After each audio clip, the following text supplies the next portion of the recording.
8h25, Thomas Soto. La morale de l'info, Raphaël Antoven. Bonjour Raphaël. Bonjour Thomas. Obscène, irresponsable, ce sont les mots qui reviennent chez ceux qui critiquent la dernière campagne de prévention contre le sida où l'on voit une série d'affiches avec deux hommes enlacés sous des slogans comme coup de foudre, coup d'essai ou encore coup d'un soir. Oui, alors, et d'ailleurs, les gens qui ont vandalisé ces affiches pour ne pas exposer nos enfants à leurs slogans licencieux se défendent clairement de toute homophobie. Ce qui nous gêne, disent-ils en substance, ce n'est pas que deux hommes s'embrassent, mais qu'on dévalorise la sexualité en suggérant aux enfants qu'elle pourrait n'être que le coup d'un soir, au lieu d'être ce lien merveilleux qui cimente une relation durable et constructive.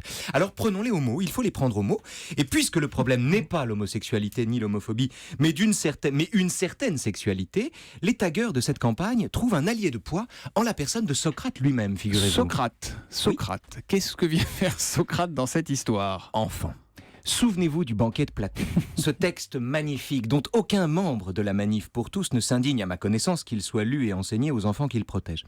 Dans le banquet donc, le sublime Alcibiade, un homme infiniment désirable, raconte comment, et contre toute attente, le vilain Socrate a repoussé ses avances. 3 soirs de suite, Thomas, espérant chaque fois le coup d'un soir. Alcibiade invite Socrate à dîner puis à dormir chez lui et chaque fois, Socrate lui tourne le dos. Bon, pardonnez-moi cette question, mais pourquoi le bel Alcibiade veut-il tellement coucher avec le vilain Socrate ? Vous posez les bonnes questions. Parce que Socrate est à l'intérieur, dit-il, en tout cas, d'une beauté sans égale.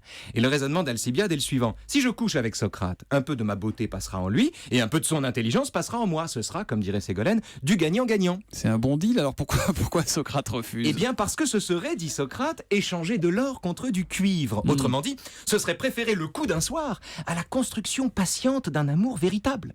Tout comme les membres de la Manif pour tous, dont il est ici le saint patron, Socrate aime trop Alcibiade pour s'attacher à son corps périssable. Comme eux, au vertige des orifices, il substitue l'extase de la connaissance. En un mot, les deux hommes ont mieux à faire que faire l'amour. Au lieu de verser dans les grognements animaux des hommes qui s'étreignent, l'amour doit dépasser les corps pour s'attacher à ce qui ne pourrit pas. Et c'est sous ce motif que Socrate éconduisit Alcibiade.